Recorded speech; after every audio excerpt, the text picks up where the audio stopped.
तबीयत खराब या पीएम मोदी का कोई एंगल? 4 घंटे में ऐसा क्या हुआ कि उपराष्ट्रपति धनखड़ ने इस्तीफा दे दिया? इसकी इनसाइड स्टोरी क्या है? अमित शाह, नड्डा और राजनाथ सिंह के बीच लंबी मीटिंग में क्या हुआ था? धनखड़ के खिलाफ प्रस्ताव लाने वाले थे क्या? सच क्या है आज आपको बताऊंगा। कल तक जगदीप धनखड़ को हटाने के लिए बवाल काटते विपक्ष ने यू टर्न क्यों मार दिया? और नीतीश कुमार, शशि थरूर, हरिवंश या राजनाथ सिंह अगले उपराष्ट्रपति के लिए किसका नाम फाइनल हुआ है? सबसे पहले इसका चैप्टर खोलने जा रहा हूं। भाई, कल तक पूरे देश की नजर संसद में ऑपरेशन सिंदूर पर होने वाली बहस कैसी होगी, क्या होगी, कब होगी, उससे जुड़ी हुई पॉलिटिक्स पर टिकी थी। लेकिन अचानक पूरा खेल ही पलट गया, क्योंकि कल रात को उपराष्ट्रपति जगदीप धनखड़ ने ऐसा धमाका किया कि सब हैरान रह गए। किसी को इस बात की भनक भी नहीं थी कि वो इस्तीफा दे देंगे। उनके अचानक आए इस्तीफे की वजह से ऐसा बवाल मचा कि पूरा फोकस जगदीप धनखड़ पर चला गया। जगदीप धनखड़ को लेकर पूरा देश 2 सवालों का जवाब जानना चाहता है। पहला सवाल तो यह है कि जगदीप धनखड़ ने अचानक उपराष्ट्रपति का पद क्यों छोड़ दिया? उसके पीछे की असल स्टोरी क्या, असल वजह क्या है? क्योंकि उनके इस्तीफे ने ऐसा सस्पेंस क्रिएट किया है कि फिल्मी कहानी भी उसके आगे फेल हो जाए। कोई भी यह मानने को तैयार नहीं कि उन्होंने सेहत की वजह से पद छोड़ा है, जो कि इस्तीफे में लिखा है। सबको यही लग रहा है कि जरूर इसके पीछे कोई और कहानी है, और इसी कहानी को जानने की ललक लोगों में बढ़ गई है। वो इस कहानी को जबरदस्त सियासी मिर्च मसाला तलाश रहे हैं। इसलिए जैसे ही कोई जगदीप धनखड़ के इस्तीफे को किसी नाराजगी, झगड़े वगैरह से जोड़ रहा है, तो थ्योरी तुरंत वायरल हो जा रही है। जगदीप धनखड़ को लेकर दूसरा सवाल यह है कि उनके बाद देश का नया उपराष्ट्रपति, नया वाइस प्रेसिडेंट कौन होगा? इसे लेकर भी कई नाम सोशल मीडिया में चल रहे हैं।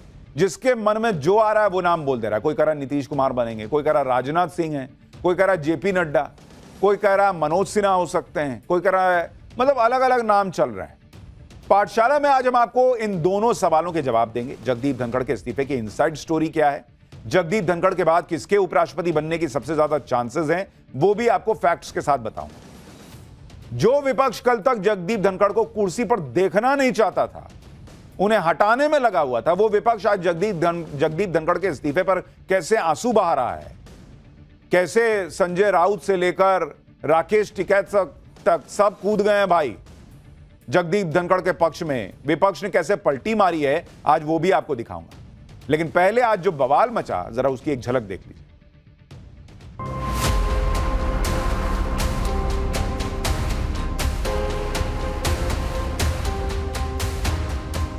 I will retire at the right time. किसानों की आवाज उठाने वाले थे। ये संसदीय इतिहास का काला दिन है। कुछ तो राज है जिसकी पर्दादारी है। क्या कारण है कि उपराष्ट्रपति जैसे महान व्यक्ति को भी इस्तीफा देने का पड़ सकता है? कुछ ना कुछ हो रहा है, जल्दी पता चलेगा। बहुत कुछ हो सकता है ना सितंबर महीने में, आप देखिए ना। तो somebody is resting, आप उस पर भी आप राजनीति कर रहे हैं, मतलब हद हो गई। राजनीति का लेवल दिन ब दिन नीचे गिरता जा रहा है।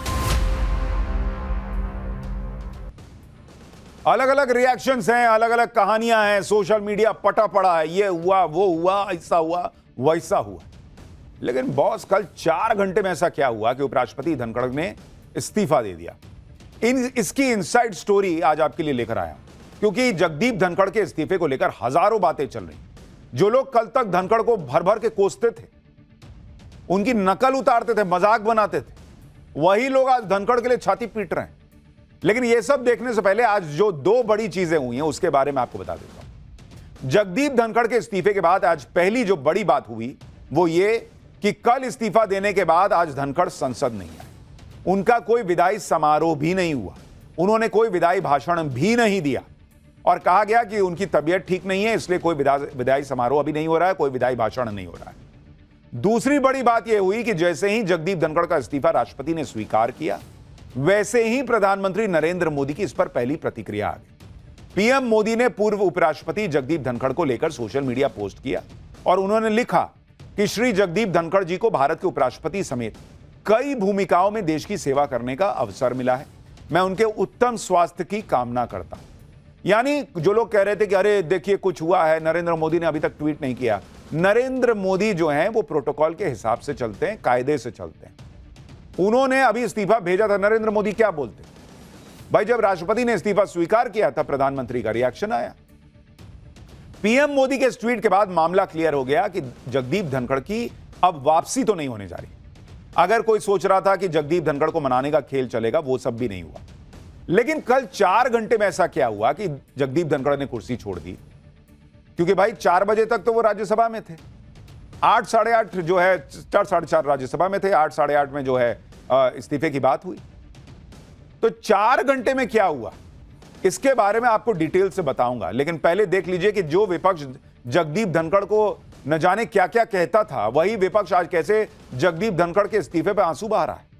धनखड़ के इस्तीफे पर विपक्ष ऐसे आंसू बहा रहा है जैसे पता नहीं क्या गजब हो गया।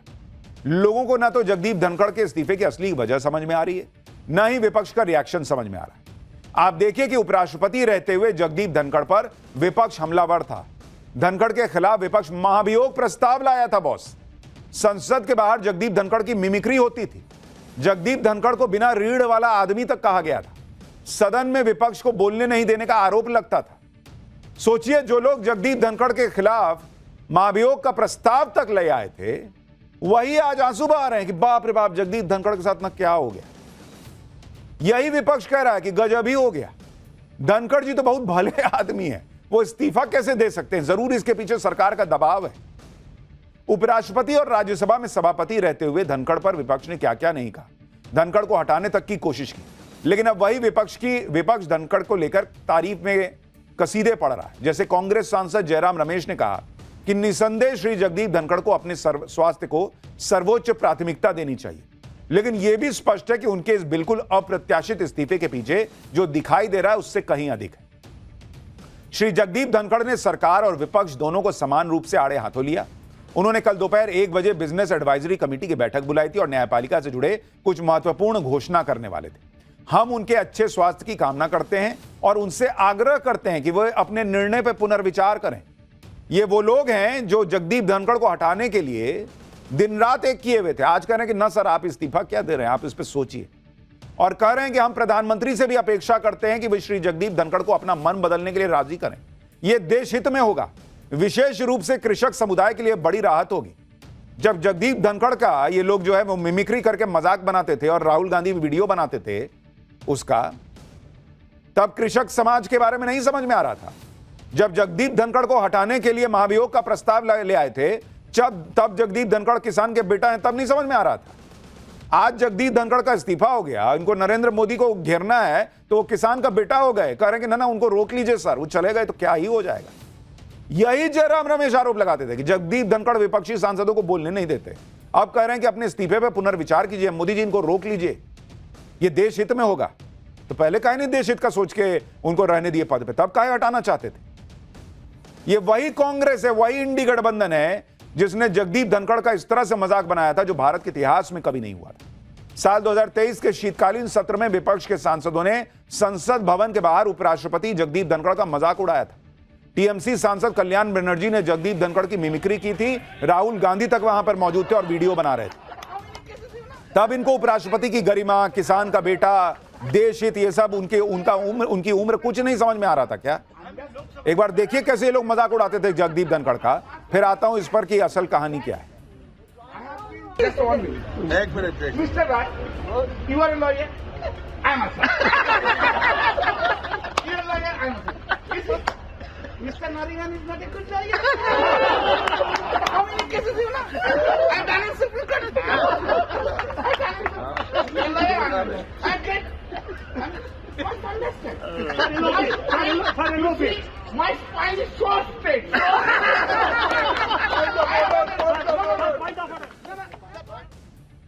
लेकिन आज ये देखिए कि जगदीप धनखड़ के इस्तीफे पर कांग्रेस नेता कैसे आंसू बहा रहे। कांग्रेस कह रही है कि जगदीप धनखड़ बहुत ज्ञानी आदमी है, उन्होंने हमेशा किसानों की बात की। जगदीप धनखड़ का इस्तीफा भारत के इतिहास का काला दिन है।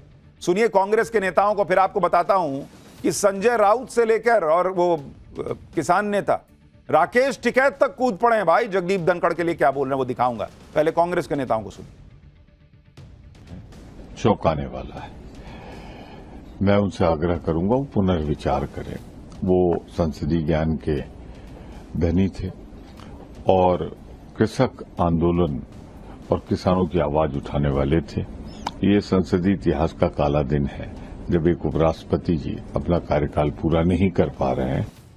कि धनखड़ जी निश्चित तौर से एक अच्छे किसान वर्ग से आते हैं वो, जाट समाज से आते हैं और उन्होंने देश की सेवा की है और देश की लगातार सेवा में वो आगे बढ़ते रहे हैं। उनको सारी चीज़ें दिखती होंगी कि किसान परेशान है, अपमान हो रहा है, तो एक स्वास्थ्य के साथ साथ मुझे लगता है कहीं ना कहीं किसानों की भी बात उनके मन में रही होगी। कहीं उनको अंदर से एक महसूस हुआ होगा कि कहीं ना कहीं हमारा जिस समाज से हम आते हैं वो समाज आहत हो रहा है और उसे सताया जा रहा है, तो उन्होंने ये निर्णय लिया है। आज इनको जगदीप धनखड़, उनका समाज, किसान सब याद आ गया। जगदीप धनखड़ को जब बेइज्जत करते थे खुद ये लोग, तब समझ में नहीं आता था। और जगदीप धनखड़ भी कांग्रेस की खूब क्लास लगाते थे, कांग्रेस भी धनखड़ को खूब कोसती थी। लेकिन आज मोदी विरोध के चक्कर में कांग्रेस और इंडी गठबंधन ने ऐसी पलटी मारी कि इनके नेताओं को धनखड़ अच्छे लगने लगे। इंडी गठबंधन के नेता कह रहे हैं कि मोदी सरकार के दबाव में धनखड़ ने इस्तीफा दिया। धनखड़ साहब मैदान छोड़ने वालों से नहीं है, वालों में से नहीं है। संजय राउत को सुनिए जरा। जो कारण दिया है उनकी हेल्थ का, मैं मानने को तैयार नहीं। वो बहुत ही स्वस्थ आदमी है, खुश मिजाज आदमी है, वैसे मैदान छोड़ने वाले आदमी तो नहीं है। हमारे उनसे मतभेद हो सकते हैं, लेकिन मैं उनको जो देखता हूँ वो सहजता से मैदान छोड़ने वाली व्यक्ति नहीं है, वो लड़ने वाले आदमी। आप ये भी देखिए कि उपराष्ट्रपति पद से जगदीप धनखड़ के इस्तीफे से राकेश टिकैत जैसे लोग भी दुखी हैं। राकेश टिकैत कह रहे हैं कि जगदीप धनखड़ ने इस्तीफा दिया नहीं है, उनसे इस्तीफा लिया गया है। राकेश टिकैत कह रहे हैं कि लोगों ने फोन करके उन्हें यह जानकारी दी है। सुनिए राकेश टिकैत को, फिर इस्तीफा दिया गया, लिया गया, उसकी इनसाइड स्टोरी भी बताता हूं। हमारे पास में फोन आए, उन्होंने कहा जी इस्तीफा दुआया उसे कह के, नहीं तो जाट तो भाई मरता हुआ खाट पर भी जमीन नाम नहीं करता हो किसी के। जमीन नाम भी बालकों के मरने के बाद हो, जिंदगी किसने करी हो तो बता दो। इस्तीफा दे नहीं सकता था, यानी इस्तीफा लिया। ये तो उपराष्ट्रपति का पद है, कौन छोटा लग रहा, कोई ना कोई प्रेशर डाल रहा होगा जब लिया। ये लोग किस तरह से रंग बदलते हैं वो आपने कल से आज तक में देख लिया। लेकिन जहां तक बात जगदीप धनखड़ के इस्तीफे की असली वजह की है, तो आपको एक एक बात डिटेल में बताता हूं कि आखिर अचानक ऐसा क्या हुआ कि धनखड़ ने कुर्सी छोड़ी। धनखड़ ने इस्तीफे में अपनी सेहत का हवाला दिया कि उनकी सेहत ठीक नहीं रहती, लेकिन विपक्ष ने अपनी राजनीति में इसमें पीएम मोदी को घसीट लिया और अपनी कहानियां इसी पर बता रहे हैं। पहले आप विपक्ष को सुन लीजिए, फिर आपको इस्तीफे की असली वजह बताऊं। स्वास्थ्य का खराब हो सकता तो एम्स जैसे बहुत ही बढ़िया हॉस्पिटल है, इसका इलाज हम करवा देंगे। और ऐसी कौन सी बड़ी स्वास्थ्य की मुद्दा है उपराष्ट्रपति का? वो लंबे जम्बे जाट है, हट्टे कट्टे सब ठीक ठाक है, मगर ये सरकारी बीमारी है, ये अजीब वायरस भाजपा में घूमती रहती है, तो अब आके इनको भी ऐसी लग गई है। कुछ तो राज है जिसकी पर्दादारी है, वरना ये बात समझ में नहीं आती कि कल सारा दिन काम करा, पूरा शेड्यूल लगा हुआ है, आप अचानक इतना ज्यादा आहत हुए कि आपको इस्तीफा तक देना पड़ा। तो ये बात तो जानने का अधिकार देश को है कि क्या बात हुई, क्या कारण है कि उपराष्ट्रपति जैसे महान व्यक्ति को भी इस्तीफा देने का पड़ सकता है। विपक्ष अब कुछ भी कहे, लेकिन अगर जगदीप धनखड़ की सेहत के बारे में बात करें तो यह बात भी सही कि पिछले कुछ वक्त में धनखड़ साहब की तबीयत खराब थी, बिगड़ी हुई थी। जैसे 17 जुलाई को तत्कालीन उपराष्ट्रपति जगदीप धनखड़ जब दिल्ली की यमुना वाटिका और बांसेरा पार्क पहुंचे थे, वहां अचानक उनकी तबीयत बिगड़ गई। दावा तो यहां तक है कि वो अचानक बेहोश हो गए। इससे पहले 25 जून को नैनीताल में कार्यक्रम से पहले भी धनखड़ की तबीयत अचानक बिगड़ गई थी, वो बेहोश हो गए थे। इसी साल मार्च में उन्हें दिल की बीमारी के चलते दिल्ली एम्स में भर्ती कराया गया था। वो 3 दिन तक अस्पताल में रहे थे, उन्हें कुछ दिन आराम करने की सलाह दी गई थी। यानी ऐसा नहीं है कि जगदीप धनखड़ की तबीयत में कुछ था ही नहीं, कोई हेल्थ इशू था ही नहीं। हेल्थ इशू थे, ये दिख रहा है, लेकिन अचानक इस्तीफा देना क्या सिर्फ हेल्थ इशू से जुड़ा है? हेल्थ इशू एकमात्र फैक्टर था, यह बात आसानी से गले नहीं उतर रही, क्योंकि 12 दिन पहले ही यानी 10 जुलाई को जगदीप धनखड़ ने खुद एक कार्यक्रम में कहा था कि वो अगस्त 2027 तक रिटायर नहीं होने वाले। सुनिए उनका बयान, 10-12 दिन पहले उन्होंने क्या कहा। I will retire at the right time. August 2027. Subject to divine intervention. यानी जगदीप धनखड़ 12 दिन पहले खुद कह रहे थे कि मैं 2027 के पहले रिटायर नहीं होने वाला जब तक कि कोई देवीय इंटरवेंशन ना हो जाए। तो भाई उनको 12 दिन पहले पता नहीं था कि इतनी तबीयत खराब हो जाएगी कि मैं 2027 तक वाइस प्रेसिडेंट के पद पे कंटिन्यू नहीं कर पाऊंगा। इसलिए लोग कह रहे हैं कि इशू की जो इस्तीफे की वजह है वो सिर्फ हेल्थ इशू नहीं हो सकता। सवाल यह भी है कि अगर स्वास्थ्य कारण ही इस्तीफे की वजह है तो वो संसद सत्र के पहले दिन सदन को संचालित क्यों करते? सत्र से पहले भी इस्तीफा दे सकते थे, सत्र के पहले दिन अचानक इस्तीफा क्यों? दूसरी बात, कल शाम तक जगदीप धनखड़ के इस्तीफे की कोई चर्चा नहीं थी, कोई हवा नहीं थी। वो तो आज सुबह 10 बजे के लिए बिजनेस एडवाइजरी कमेटी का बैठक प्लान कर चुके थे। तीसरी बात, उनका 23 जुलाई का जयपुर जाने का दौरा तय था, यानी कल तक वो फ्यूचर प्लानिंग में लगे थे और रात को अचानक उनके इस्तीफे की खबर आ गई। चौथी बात, ऐसी कौन सी बीमारी है जिसके लिए छुट्टी नहीं मिलती, और ऐसी कौन सी बीमारी है जो 2027 तक ठीक नहीं होती? भाई लोग कह रहे हैं अगर कोई बीमारी भी थी तो छुट्टी लेके इलाज करा लेते। भाई 2027 तक कार्यकाल था। यही वजह है कि विपक्ष उनके इस्तीफे पर सवाल उठा रहा। अखिलेश यादव कह रहे हैं कि दाल में जरूर कुछ काला है। एक बार अखिलेश यादव को भी सुन। और अगर उन्होंने स्वास्थ्य को लेकर के रिजाइन किया है तो उनके पूरा सम्मान, और अगर फेयरवेल की दावत और जो फेयरवेल का एक ट्रेडिशन होता है, कम से कम सरकार को वो उनके लिए करना चाहिए। बीजेपी के लोग हालचाल नहीं पूछने जा रहे हैं, फेयरवेल नहीं हो रहा है, तो कहीं ना कहीं दाल में कुछ काला है। अगर जगदीप धनखड़ के इस्तीफे की वजह स्वास्थ्य नहीं है तो फिर सवाल है कि जगदीप धनखड़ ने इस्तीफा दिया क्यों? इसे लेकर सोशल मीडिया पर इंडी गठबंधन वाले 2 वीडियो वायरल कर रहे हैं। ये दोनों वीडियो कल की राज्यसभा की कार्रवाई के हैं, यानी इंडी गठबंधन ये माहौल बना रहा है कि कल में कुछ ऐसा कांड हो गया कि जगदीप धनखड़ ने अचानक से इस्तीफा दे दिया। पहले आप ये दोनों वीडियो देखिए, फिर बताऊंगा कि कैसे इन वीडियो को जगदीप धनखड़ के इस्तीफे से जोड़ा जा रहा है। The government is ready for comprehensive discussion. I will meet with the leaders, settle for a discussion, and I will ensure full-fledged discussion for as much time as you want. Nothing will go on record. Whatever I'll say, that will go on record. अब आपको यह बताता हूं कि कैसे इन दोनों video को दिखाकर विपक्ष मोदी सरकार के खिलाफ माहौल बना रहा है। दरअसल इसमें एक वीडियो में राज्यसभा के अंदर बीजेपी अध्यक्ष जेपी नड्डा विपक्ष से यह कह रहे हैं कि nothing will go on record. अब यह वीडियो दिखाकर यह माहौल बनाया जा रहा है कि जो बातें कहने का अधिकार सिर्फ सभापति को है, वो बातें बीजेपी के अध्यक्ष ने कह दी, जेपी नड्डा ने बतौर सांसद कह दी। उन्होंने सीधे सीधे चेयर का अपमान कर दिया और इसलिए जगदीप धनखड़ आहत हो गए। हालांकि जेपी नड्डा ने बाद में सफाई भी दी थी कि उन्होंने जो कुछ बोला था वो चेयर के लिए नहीं बल्कि टोका टोकी करने वाले विपक्षी सांसदों के लिए था। दूसरे वीडियो में जगदीप धनखड़ सभापति के तौर पर विपक्ष को आश्वासन दे रहे हैं कि वो ऑपरेशन सिंदूर के विपक्ष को चर्चा का पूरा मौका देंगे। उन्होंने सदन में विपक्ष के नेता मल्लिकार्जुन खड़गे को बोलने का पूरा मौका भी दिया। इसलिए यह कहा जाने लगा कि विपक्ष की साइड ले रहे थे और ऑपरेशन सिंदूर पर मल्लिकार्जुन खड़गे को बोलने का मौका दिया, इसलिए सरकार नाराज हो गई जगदीप धनखड़ से और उनका इस्तीफा हो गया। लेकिन ये दोनों ही बातें गलत है, क्योंकि जेपी नड्डा वाला वीडियो तो काट छाट कर चलाया जा रहा है, जबकि उसमें पहले चेयर से बैकग्राउंड में कहा जाता है कि nothing will go on record, जिसे नड्डा रिपीट करते हैं। अब पूरा वीडियो देखिए एक बार। Only what leader of the house will go on record. Only what leader of the house will go on record.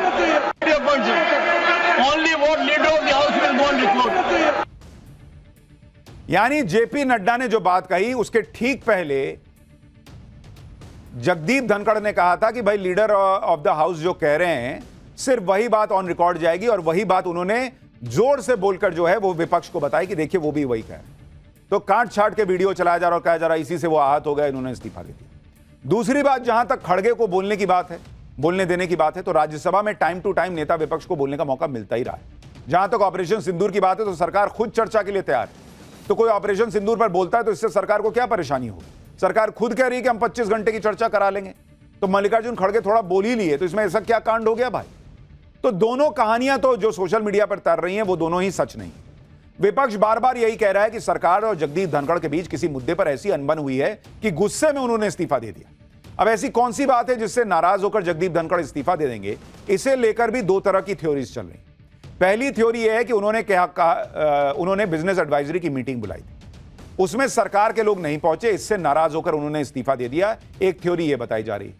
दूसरी थ्योरी जस्टिस वर्मा को लेकर है कि उन्होंने सरकार को बिना बताए जस्टिस वर्मा को हटाने से जुड़े विपक्ष के महाभियोग के नोटिस को स्वीकार कर लिया, इस वजह से इस्तीफे की नौबत आ गई।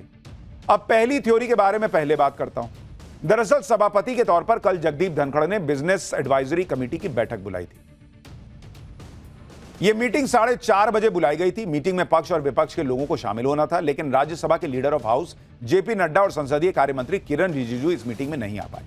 इसी वजह से कांग्रेस नेता जयराम रमेश ने कहा कि दोपहर 12:30 बजे जगदीप धनखड़ ने राज्यसभा की बीएसी यानी बिजनेस एडवाइजरी की कमेटी की मीटिंग बुलाई थी। उसमें जेपी नड्डा और किरण रिजिजू मौजूद थे। जयराम रमेश ने कहा कि दोपहर 1 बजे से शाम 4 बजे के बीच कुछ गंभीर हुआ, जिसकी वजह से जेपी नड्डा और रिजिजू जानबूझकर बैठक में नहीं आए बाद में, और शाम वाली बैठक में, और जगदीप धनखड़ को मीटिंग में न आने के बारे में बताया भी नहीं। यानी कांग्रेस ने पूरा नैरेटिव बना दिया कि जगदीप धनखड़ का अपमान हुआ और इस वजह से वो आहत हो गए। दूसरी तरफ जेपी नड्डा ने इस बैठक में शामिल न होने के पीछे यह वजह दी कि दोनों मंत्री बिजी थे और उन्होंने सभापति जगदीप धनखड़ को बाकायदा इसकी जानकारी दे रखी थी। यानी यह कहानी भी सही नहीं लगती।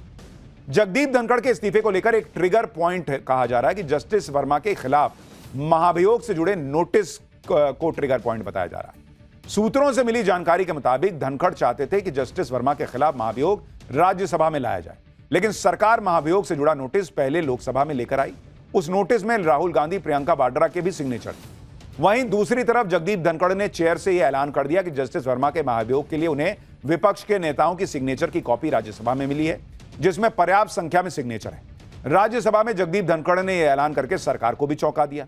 अब जगदीप धनखड़ के ऐलान से सरकार के लिए असहज होने वाली स्थिति हो गई, क्योंकि यह पूरा मामला विपक्ष की तरफ से शुरू किए सिग्नेचर अभियान की तरफ चला गया। इतना ही नहीं, जगदीप धनखड़ ने विपक्ष के इस नोटिस पर नियमों के अनुसार प्रक्रिया का पालन करने की बात भी कह दी। इसके अलावा सूत्रों से यह भी खबर आ रही है कि सरकार जस्टिस वर्मा के मामले को सरकार बनाम जुडिशरी नहीं बनाना चाहती थी। उसका जोर जुडिशरी से बेहतर तालमेल पर है, लेकिन कई बार जगदीप धनखड़ जुडिशरी के खिलाफ बयान देते आए हैं।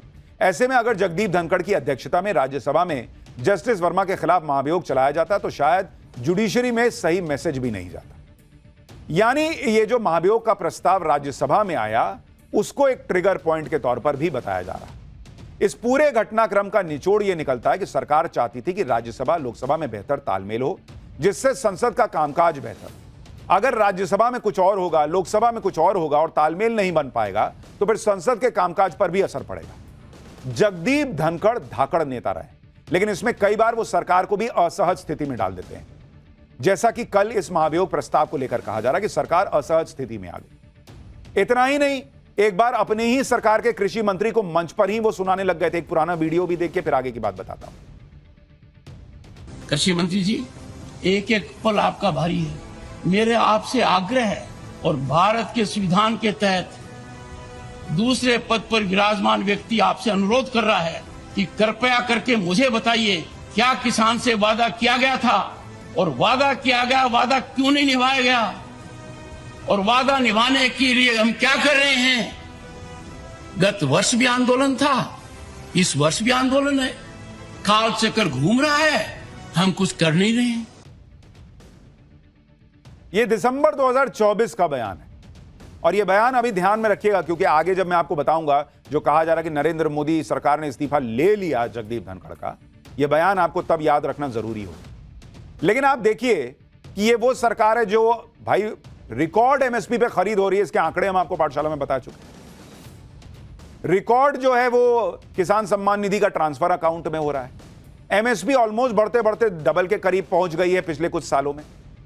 तो सरकार किसान के लिए जो करना है वो लगभग कर रही है। एमएसपी पे कानून की बात कर रहे थे जगदीप धनखड़ की, वो क्यों नहीं बना देते, जो कि कई एक्सपर्ट कहते हैं कि भाई फाइनेंशियली फिजिबल नहीं है कि आप कानून बना के एमएसपी की गारंटी दे दें। लेकिन मंच पे खड़े होकर आप अपने कृषि मंत्री को सुना रहे हैं, जबकि आप उसी सरकार का हिस्सा हैं। राष्ट्रपति की सरकार कही जाती है भाई, उपराष्ट्रपति उसी सरकार का हिस्सा तो हैं। तो मंच पे अपनी सरकार को क्रिटिसाइज करने की बजाय, ऐसी बात कहने की बजाय जो कि फैक्ट से मैच नहीं करती, अगर वो आप सामने सामने बैठ के करेंगे, ये उम्मीद की जा रही थी। लेकिन आप ये भी देखिए कि इस तरह की बातें कहने के बावजूद जगदीप धनखड़ के बारे में सरकार ने कुछ बोला नहीं। ये दिसंबर 2024 का बयान था। ऐसे में अगर कोई ये कहे कि किसी एक घटना की वजह से धनखड़ को सरकार से हटने के लिए कह दिया गया, तो इस बात पर यकीन करना मुश्किल है। फिर भी लोग ऐसी ऐसी थ्योरी चला रहे हैं जिन्हें सुनकर हंसी आ जाती है। जैसे ये बातें चल रही कि कल मोदी सरकार ने अपने सभी राज्यसभा सांसदों को बुलाकर उनसे खाली कागज पर साइन करवा लिया था। यह भी दावा किया गया कि कल अमित शाह, राजनाथ सिंह और जेपी नड्डा ने जगदीप धनखड़ के मुद्दे पर बैठक की और फिर अमित शाह लोकसभा अध्यक्ष से मिले। कांग्रेस सांसद मणिकम टैगोर ने दावा किया कि कल उन्हें संसद परिसर में यह सुनने को मिला कि बीजेपी सांसदों से इंपीचमेंट मोशन पर साइन कराया गया। उसके बाद रात में जगदीप धनखड़ ने रिजाइन कर दिया। सवाल यह है कि इंपीचमेंट मोशन किसके लिए लाया जा रहा था। ऐसी थ्योरी चलने लगी कि यह साइन इसलिए कराए गए ताकि जगदीप धनखड़ अगर इस्तीफा नहीं देते हैं तो सरकार उनके खिलाफ महाभियोग लाकर उन्हें हटा देगी। लेकिन इस थ्योरी में आप खुद सोचिए, इतना सा भी अगर लॉजिक लगाइएगा तो आपको कोई दम नहीं दिखेगा, क्योंकि सरकार अपने ही बनाए हुए उपराष्ट्रपति को इतने अहम पद देने के बाद महाभियोग का प्रस्ताव लाके हटाएगी। आप सोचिए कितनी एम्बैरेसमेंट होगी किसी सरकार के लिए कि वो जिस उपराष्ट्रपति को उन्होंने बनाया उनको महाभियोग का प्रस्ताव लाके हटाएंगे। नरेंद्र मोदी सरकार अपने पैर पर कुल्हाड़ी मार लेगी, ऐसा हो सकता है। और जहां तक कोरे कागज पर साइन कराने की बात है तो इसे लेकर यह बात सामने आ रही कि सरकार ने राज्यसभा के कुछ सांसदों से साइन इसलिए कराए थे जिससे यह मैसेज जाए कि एनडीए के सांसद भी जस्टिस वर्मा को हटाने की मुहिम में लगे हुए हैं और इसका जगदीप धनखड़ से कोई लेना देना नहीं है। तो मतलब एक बेसिक लॉजिक है कि भाई सरकार अपने उपराष्ट्रपति के खिलाफ जो है वो महाभियोग का प्रस्ताव क्यों लाएगी। जो लोग भी ये माहौल बना रहे हैं कि इस धनखड़ से इस्तीफा ले लिया गया, वो लोग ये भूल जाते हैं ये नरेंद्र मोदी का स्टाइल ऑफ फंक्शनिंग नहीं है बॉस। जैसे आप सत्यपाल मलिक का उदाहरण देख लीजिए। सत्यपाल मलिक ने मार्च 2021 से ही किसान आंदोलन पर मोदी सरकार को घेरना शुरू कर दिया। यूपी में बीजेपी के चुनाव हारने जैसी बातें कर दी थी। उस वक्त सत्यपाल मलिक मेघालय के राज्यपाल थे बॉस। इसके बावजूद वो अक्टूबर 2022 तक मेघालय के राज्यपाल बने रहे। मोदी सरकार ने उनको हटाया नहीं राज्यपाल के पद से, जबकि वो जो मन में आ रहा था बोल रहे। कई लोग तो ये भी दावा करते हैं, सोर्सेज ये दावा करते हैं कि आज जो जांच करप्शन के मामले में सत्यपाल मलिक तक पहुंच गई है, वो सत्यपाल मलिक को तभी समझ में आ गया था कि वो पहुंचेगी और इसलिए उन्होंने नरेंद्र मोदी को, उनकी सरकार को कोसना शुरू कर दिया था ताकि जब जांच एजेंसी उन तक पहुंचे तो वो ये आधार बना सके कि देखो मैं तो सरकार के खिलाफ बोल रहा था इसलिए मुझ पे ये एक्शन हो रहा है। लेकिन नरेंद्र मोदी ने इतना सुनने के बावजूद सत्यपाल मलिक को कुर्सी से नहीं हटाया था बॉस। नरेंद्र मोदी इस तरह काम नहीं करते हैं। इसी तरह आप सुब्रमण्यम स्वामी का उदाहरण देख लीजिए। वो 2016 से 2022 तक राज्यसभा के सांसद रहे। आज भी वो बीजेपी के सदस्य हैं, जबकि सुब्रमण्यम स्वामी साल 2015 से मोदी सरकार और उनकी नीतियों के खिलाफ बेहद गंभीर सवाल उठाते रहे। यहां तक कि पर्सनल अटैक करते हैं नरेंद्र मोदी पर। लेकिन उनका राज्यसभा का कार्यकाल पूरा होने दिया गया। वो आज भी बीजेपी में है, उनको नहीं निकाला गया। आप यशवंत सिन्हा का उदाहरण देख लीजिए बॉस। कितना कुछ नहीं बोले यशवंत सिन्हा नरेंद्र मोदी को लेकर, लेकिन उनके बेटे जो हैं वो फाइनेंस मिनिस्ट्री में थे बॉस। उनको नहीं हटाया नरेंद्र मोदी ने मंत्री के पद से। बाद में कैबिनेट रिशफल हुआ तो किसी दूसरे को मौका मिला। शत्रुघ्न सिन्हा क्या नहीं बोले, कोई एक्शन नहीं होता था। ये नरेंद्र मोदी का स्टाइल नहीं है बॉस कि चार बात नरेंद्र मोदी के खिलाफ बोल दी तो उठा दिया, पे हटाओ इसको, निकालो इसका रेजिग्नेशन ले दो। और इसलिए लोग कुछ भी बातें बना रहे हैं, कुछ भी बेसिरपैर की बातें की जा रही हैं। यही सब नए उपराष्ट्रपति के नाम को लेकर भी किया जा रहा है। जब से उपराष्ट्रपति की पोस्ट खाली हुई है, लोगों ने अपने अपने हिसाब से इस पोस्ट पर भर्ती करना शुरू कर दिया। जितने मुंह उतनी बातें चल रही हैं। सोशल मीडिया पे तो मार मची है, किसी का भी नाम उठाकर लोग चला दे रहे हैं। ऐसे ऐसे नाम बताए जा रहे हैं जिन्हें सुनकर लोग चौंक गए। कोई कह रहा है कि नीतीश कुमार उपराष्ट्रपति बनाए जाएंगे। कुछ लोग रक्षा मंत्री राजनाथ सिंह को उपराष्ट्रपति बनाए दे रहे हैं। कोई शशि थरूर का नाम उछाल दे रहा है। कोई थरूर को नरेंद्र मोदी उपराष्ट्रपति बना देंगे ये कह रहा है। कुछ लोग मनोज सिन्हा का नाम ले रहे हैं। मतलब जिसका जो मन आ रहा है वो नाम ले रहा है। लेकिन इसके पीछे क्या लॉजिक है, किसी को इससे कोई मतलब नहीं। अब हम जरा लॉजिकली देखते हैं कि किसका नाम वहां उपराष्ट्रपति की कुर्सी पर बैठने के लिए सबसे ज्यादा आगे दिख रहा है। सबसे ज्यादा जिस नाम की थ्योरी लोग चला रहे हैं वो है नीतीश कुमार का नाम। लेकिन जो लोग नीतीश कुमार का नाम चला रहे हैं वो ये बात भूल गए कि नीतीश कुमार बिहार में एनडीए का चेहरा है। बिहार में इलेक्शन होने वाले हैं और यहां पर नरेंद्र मोदी और नीतीश कुमार की जोड़ी के नाम पर एनडीए इलेक्शन लड़ने जा रहा है। ऐसे में नीतीश कुमार को उपराष्ट्रपति बनाए जाने की बात बेमतलब की लगती है।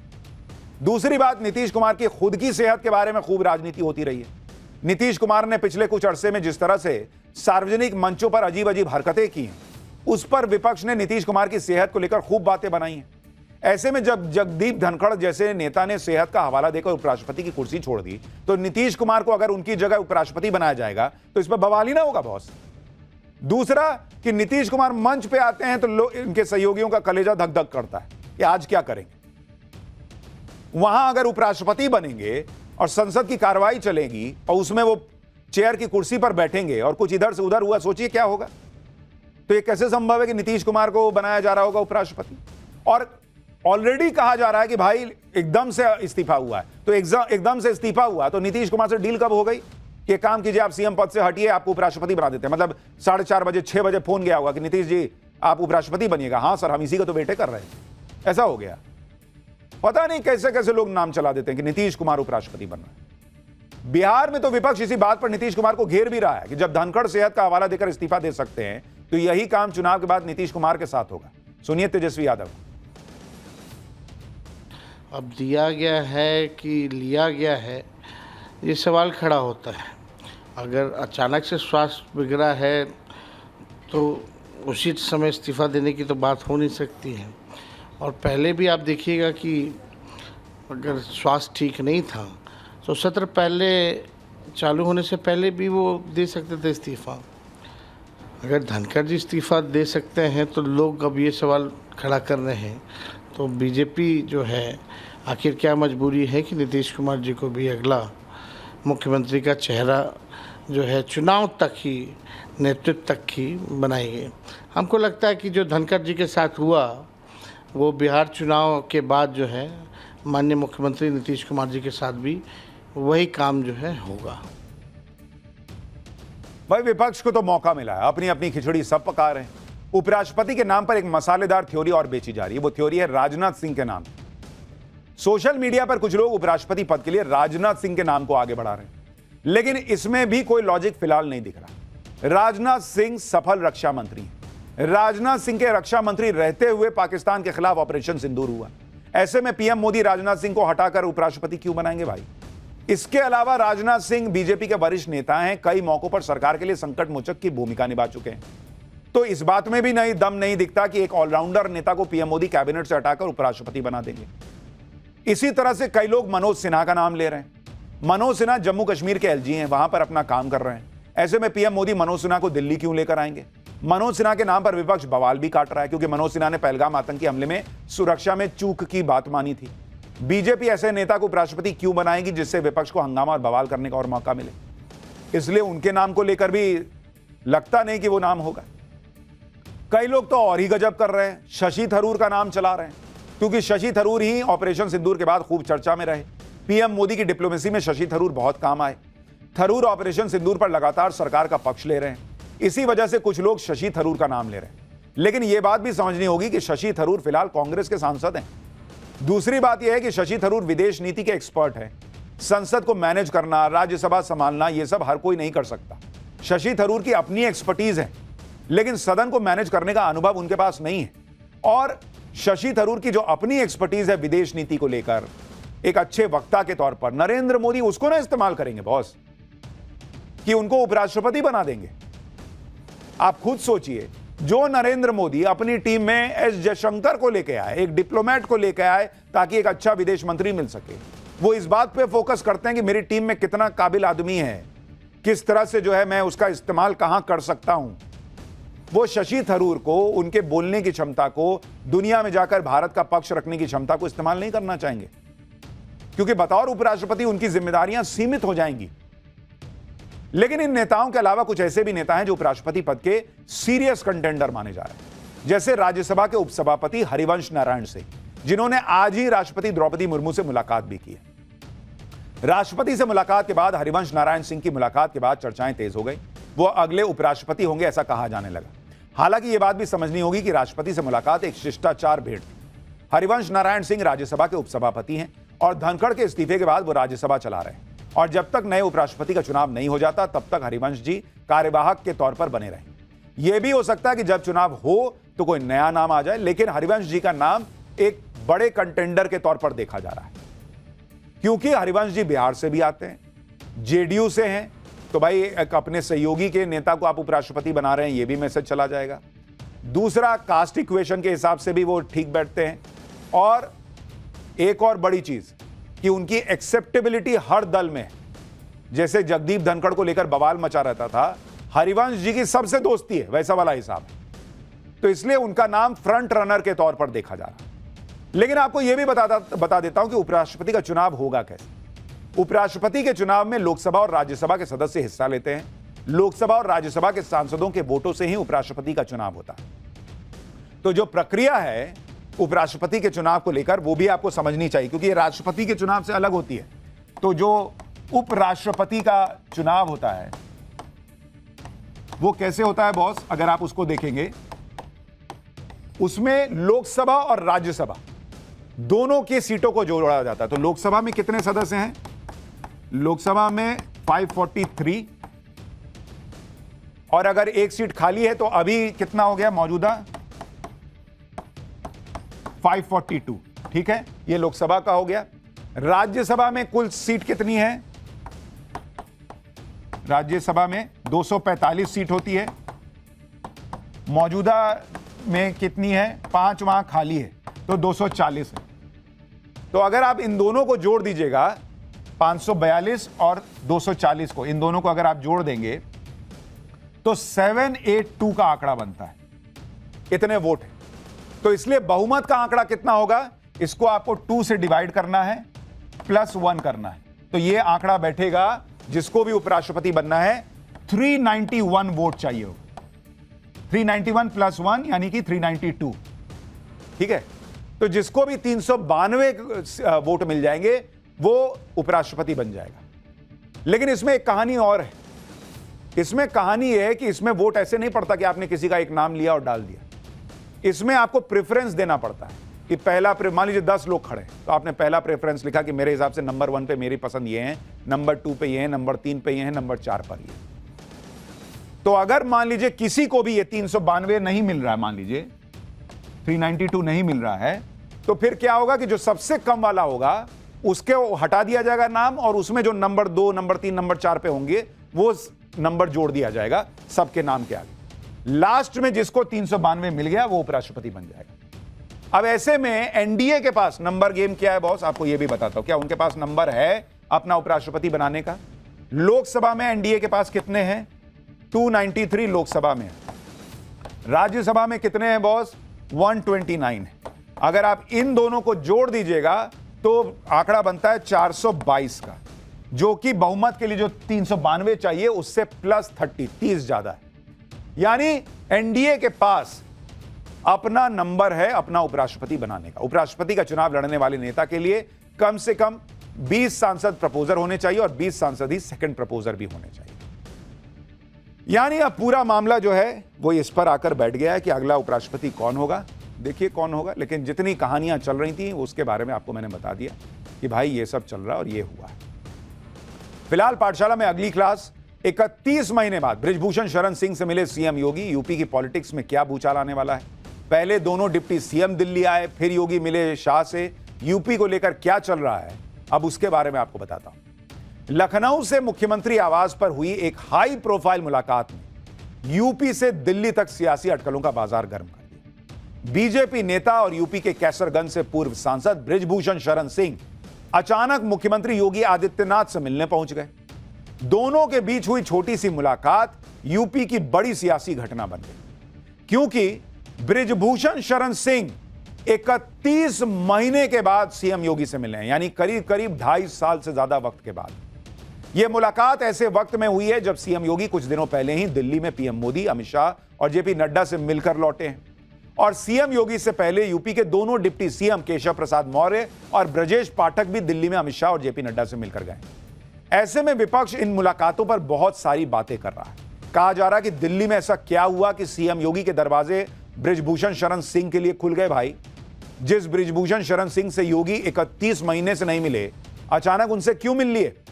सवाल उठ रहे हैं कि सीएम योगी की बृजभूषण शरण सिंह के साथ हुई मुलाकात की तस्वीरें कहां गई, क्योंकि इस मुलाकात से पहले और उसके बाद की सीएम योगी से मुलाकात वाली सभी तस्वीरें सीएम ऑफिस ने जारी की। ऐसे में इस मुलाकात के अलग अलग सियासी मायने निकाले जा रहे हैं। दोनों की मुलाकात को लेकर अटकलबाजी का दौर भी शुरू हो गया है। आज पाठशाला में सीएम योगी और बृजभूषण शरण सिंह की मुलाकात की इनसाइड स्टोरी भी आपको बताऊंगा। साथ ही यह भी बात होगी कि यूपी की पॉलिटिक्स में क्या भूचाल आने वाला है। लेकिन पहले जो हो रहा है उसकी एक झलक देखिए।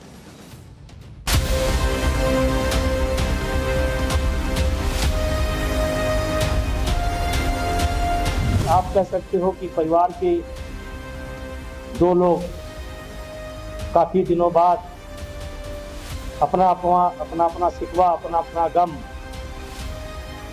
बयां कर रहे हूँ। कल मैं मुख्यमंत्री जी से मिला और 31 महीने बाद मिला। 2023 जनवरी मेरे लिए एक टर्निंग पॉइंट था और मैंने कहा था कि जब तक मुख्यमंत्री जी मुझे स्वयं नहीं बुलाएंगे तब तक मैं नहीं आऊंगा। बृजभूषण शरण सिंह कल सीएम योगी से मिले। उनके सरकारी आवास लखनऊ में 5 कालिदास मार्ग पहुंचे। उन्होंने सीएम योगी से मुलाकात की और यह मुलाकात करीब 55 मिनट चली। यह छोटी सी मुलाकात यूपी की बड़ी सियासी घटना बन गई, क्योंकि इस मुलाकात को लेकर कई तरह की थ्योरी चलने लगी। पहली थ्योरी, दिल्ली में यूपी के नेताओं की हाईकमान से मुलाकात के बाद माना जा रहा है कि यूपी में कैबिनेट फेरबदल हो सकता है। ऐसे में बृजभूषण शरण सिंह को अपने बेटे के लिए मौका दिखाई दे रहा है। बृजभूषण शरण सिंह खुद 6 बार सांसद रहे हैं, लेकिन बाहुबली की छवि के चलते कभी मंत्री नहीं बन सके। ऐसे में कहा जा रहा है कि बृजभूषण शरण सिंह अपने बड़े बेटे प्रतीक भूषण को सेट करने के लिए पहुंचे थे, जो कि गोंडा सदर सीट से दूसरी बार बीजेपी विधायक है। दूसरी थ्योरी, 2027 में यूपी में होने वाले विधानसभा चुनाव के लिए दिल्ली से सीएम योगी और बृजभूषण शरण सिंह के रिश्तों में सुधार लाने की हिंट मिली है, ऐसा कहा जा रहा है। सूत्रों के मुताबिक पार्टी हाईकमान पूर्वांचल के इन दोनों दिग्गज नेताओं की अलग अलग लाइन से नाराज है। खुद बृजभूषण शरण सिंह ने भी माना है कि वो गिले शिकवे दूर करने के लिए सीएम योगी से मिलने पहुंचे थे। आप सीएम योगी के साथ हुई मुलाकात पर बृजभूषण शरण सिंह को सुनिए एक बार। मुख्यमंत्री जी से कोई पॉलिटिकल चर्चा नहीं हुई, केवल पुरानी बातें, पुराने संबंध हम महसूस कर रहे थे और वो महसूस कर रहे थे। कोई किसी के बारे में कोई चर्चा नहीं हुई, कोई पॉलिटिकल चर्चा नहीं हुई। ये बिल्कुल व्यक्तिगत और जैसे आप कह सकते हो कि परिवार के दो लोग काफी दिनों बाद अपना अपना शिकवा, अपना अपना गम बयां कर रहे हों, उसके अलावा कोई पॉलिटिकल चर्चा नहीं हुई। यानी बृजभूषण शरण सिंह दावा कर रहे हैं कि भाई कोई पॉलिटिकल चर्चा हुई नहीं, बस हम मिले, दिल मिले, पुरानी बातें हुई, सब कुछ यादें ताजा की, बस हो गया। सीएम योगी और बृजभूषण शरण सिंह की मुलाकात को लेकर चल रही पहली थ्योरी पर अटकलें उस वक्त और तेज हो गई जब आज बृजभूषण शरण सिंह के बड़े बेटे और बीजेपी विधायक प्रतीक भूषण डिप्टी सीएम केशव प्रसाद मौर्य से मिलने पहुंच गए। लखनऊ में योगी आदित्यनाथ के साथ बृजभूषण शरण सिंह की मुलाकात ने भले ही सबको हैरान कर दिया, लेकिन सूत्रों का दावा है कि इस मुलाकात का ग्राउंड पिछले कुछ दिनों से तैयार होना शुरू हो चुका था। दरअसल शनिवार को दिल्ली पहुंचे मुख्यमंत्री योगी आदित्यनाथ ने एक के बाद एक कई बैठकें की। सीएम योगी दिल्ली में प्रधानमंत्री मोदी से मिले, इसके बाद उन्होंने गृहमंत्री अमित शाह से भी मुलाकात की थी और बीजेपी के राष्ट्रीय अध्यक्ष जेपी नड्डा से भी सीएम योगी ने मुलाकात की थी। यानी एक ही दिन में 3 बड़ी मुलाकातें। इन मुलाकातों से यूपी की सियासत को लेकर राजनीतिक गलियारों में चर्चा तेज हो गई। पीएम मोदी और अमित शाह के साथ सीएम योगी की मुलाकात वाली तस्वीरों में चेहरे के हाव भाव को लेकर मायने निकाले जाने लगे। विरोधियों ने तो डबल इंजन सरकार में टकराव तक के दावे करने शुरू कर दिए। इस सब के बीच योगी आदित्यनाथ और बृजभूषण शरण सिंह की मुलाकात इसलिए भी अहम मानी जा रही है क्योंकि दोनों पूर्वांचल के बड़े क्षत्रिय नेता माने जाते हैं, लेकिन दोनों के बीच केमिस्ट्री कभी अच्छी नहीं थी। साल 2019 में सीएम योगी और बृजभूषण शरण सिंह आखिरी बार एक मंच पर नजर आए थे। मौका था गोंडा में लोकसभा चुनाव की रैली। इसके बाद दोनों नेताओं को न तो किसी सार्वजनिक मंच पर साथ देखा गया और न ही किसी राजनीतिक कार्यक्रम में ये दोनों नेता एक साथ नजर आए। इस दौरान कई मौकों पर बृजभूषण शरण सिंह ने खुलकर योगी सरकार पर सवाल भी उठाए। जैसे 28 अक्टूबर 2022 को बाराबंकी में बृजभूषण शरण सिंह ने कहा कि यूपी में विधायकों की हालत कमजोर हो गई है, काम करवाने के लिए डीएम के पैर छूने पड़ते हैं, सारी पावर एक जगह केंद्रित हो गई। 11 अक्टूबर 2023 को गोंडा में बुलडोजर एक्शन पर सवाल उठाते हुए उन्होंने कहा कि घर बड़ी मुश्किल से बनता है भाई, वो हमेशा बुलडोजर वाली राजनीति के विरोधी हैं। 10 जुलाई 2024 को गोंडा की एक सभा में फिर बुलडोजर एक्शन पर सवाल उठाए और कहा कि अगर सच्चाई कहना ही बगावत है तो वो बागी है। बृजभूषण शरण सिंह ने सिर्फ योगी सरकार के खिलाफ बयान ही नहीं दिए, बल्कि कई मौकों पर उन्होंने खुलकर अखिलेश यादव की तारीफ की, जिसके बाद सीएम योगी से उनके रिश्तों को लेकर कई सवाल भी उठे। आप भी सीएम योगी की बुलडोजर नीति और अखिलेश यादव पर बृजभूषण सिंह के पुराने बयान सुनिए। एक मन से बोला था कि बुलडोजर नीति का मैं विरोधी हूँ।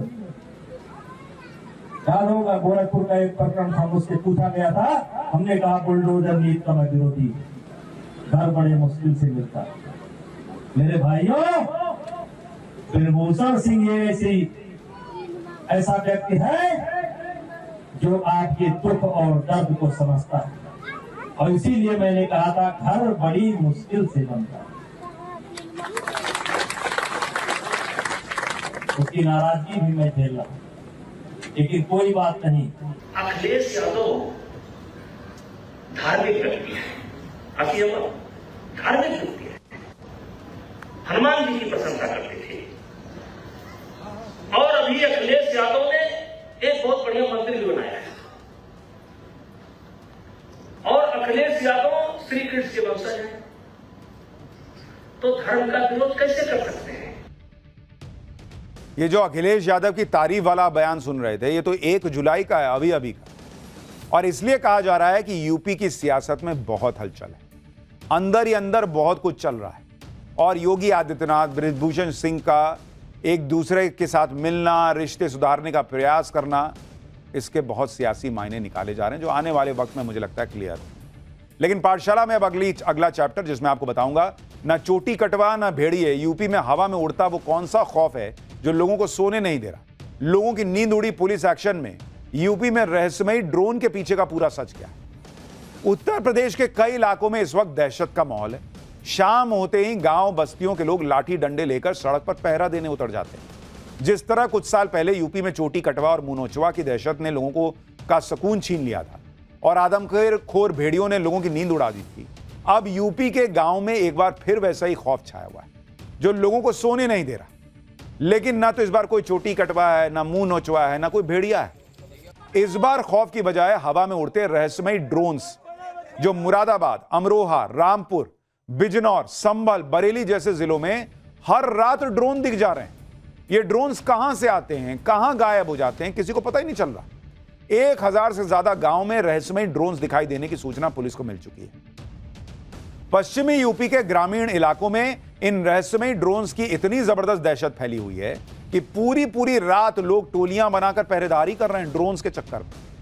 आसमान में दिखती हल्की सी लाइट से लोग घबरा जा रहे हैं। कई जगह पर तो पुलिस वाले भी ड्रोन्स का रहस्य पता लगाने के लिए रात भर सड़क पर ड्यूटी दे रहे हैं। क्या यूपी में रहस्यमयी ड्रोन्स दिखने की खबरें सिर्फ अफवाह हैं या इन ड्रोन्स के पीछे कोई बड़ी साजिश हो रही है? ये ड्रोन्स कौन और कहां से उड़ा रहा है? आखिर इन ड्रोन्स को रात के वक्त ही उड़ाने का मकसद क्या है? यूपी में रहस्यमयी ड्रोन्स का पूरा सच आपको बताऊंगा, लेकिन पहले हवा में उड़ते रहस्यमयी ड्रोन्स की दहशत का एक ट्रेलर देख लीजिए।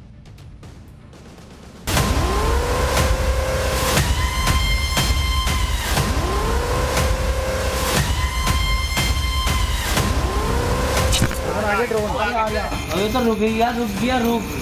अरे यार ड्रोन ही है यार। हम अपने घर पे थे, रोल में थी बाहर, 2-3 ड्रोन हमारी छत से ही निकल के गए थे। तो उड़ रहे दो, अरे 2 तो यहीं उड़ रहे हैं। जो लोग कह रहे हैं कि अफवाह है, सब कुछ नहीं है, कोई ड्रोन नहीं है, ये है वो है, तो भाई कोई अफवाह नहीं है, ठीक है, ये सच में है। बिल्कुल दहशत है, रात भर सब पूरे गांव में सो नहीं रहे लोग। बट कहीं भी इस तरह की कोई चीज ट्रेस नहीं हो पा रही है। एक बात तो पक्की है कि यूपी के आसमान में रोशनी और उड़ती हुई चीज कोई अफवाह नहीं है, क्योंकि लोग इसके वीडियो बनाकर पोस्ट कर रहे हैं।